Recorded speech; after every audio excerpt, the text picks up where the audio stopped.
जय गुरुदेव। शक्तिपात कुंडलिनी महायोग पार्ट 7 के आगे। पंच कोश निवृत्ति। कोश का अर्थ है खोल। जिस प्रकार कोई एक के ऊपर एक 5 प्रकार के वस्त्र धारण कर ले, उसी प्रकार स्तर पर आत्म तत्व भी 5 कोशों में लिपटा हुआ है। ये 5 शीशे के खोलों की भांति है, जिससे प्रकाश छन कर दूसरे खोल में प्रवेश करता है। जब एक खोल में से प्रकाश अथवा चेतना नीचे के खोल में प्रतिष्ठित होती है, तो उसमें स्थूलता तथा जड़त्व अधिक घनीभूत हो जाता है। सब बाहर का कोश अन्नमय कोश कहा जाता है। यहाँ आकर जड़ता अपनी प्रकाष्ठा को पहुँच जाती है, किंतु फिर भी भौतिकता के आधार पर चेतना भी कुछ अनुभूति बनी रहती है। इस बाह्य अन्नमय से चेतना जब बाहरी जगत में प्रतिबिंबित होती है, तब तो चेतना की अनुभूति एकदम विलीन हो जाती है। यद्यपि बाह्य जगत का ज्ञान चेतना के कारण ही होता है, किंतु उस चेतना की ओर जीव का लक्ष्य नहीं जा पाता। तब जीव पूरी तरह जगत के रंग में ही रंगा जाता है। आत्म ज्ञान के स्थान पर जगत का भौतिक ज्ञान चित्त में प्रतिबिंबित होने लगता है। चित्त में पूरी तरह भौतिकता छा जाती है। आनंदमय कोश ये आत्म तत्व पर पड़ा हुआ प्रथम आवरण है। चित्त के साथ आत्मिक शक्ति का दादम्य होने पर आनंद की विकृति के रूप में ये खोल लिपट जाता है। इस कोश के आनंद कभी अधिक होता है तो कभी कम, अर्थात ये आत्मा का स्वाभाविक आनंद नहीं, जो कि चित्त के आधार पर अनुभव होता है।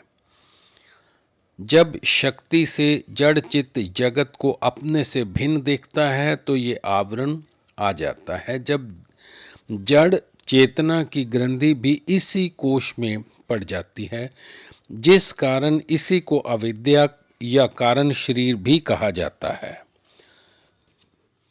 ये शक्ति के प्रसव कर्म की प्रथम क्रिया है।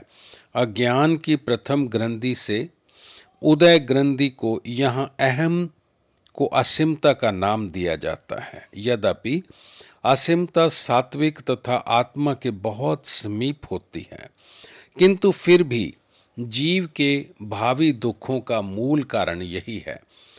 तस्य हेतु अविद्या, अर्थात दुखों का मूल कारण अविद्या ही है। यही तंत्र की माया का मल है। विज्ञानमय कोश इस खोल में असीमता अहंकार का रूप ग्रहण कर लेता है।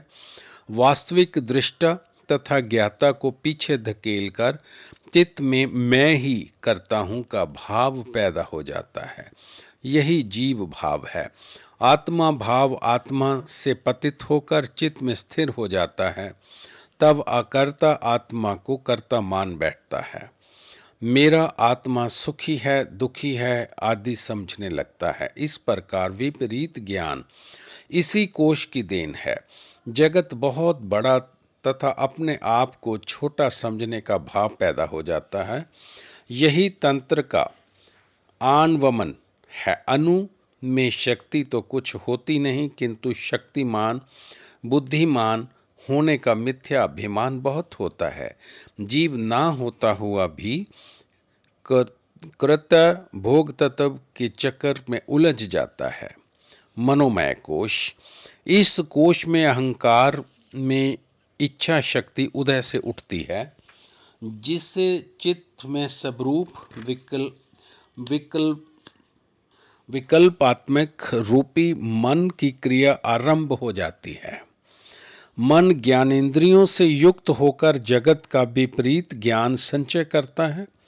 भांति भांति से राग द्वेष युक्त होता हुआ शोक मोह रहित आत्मा को शोक मोह ग्रस्त रूप में प्रकट करता है।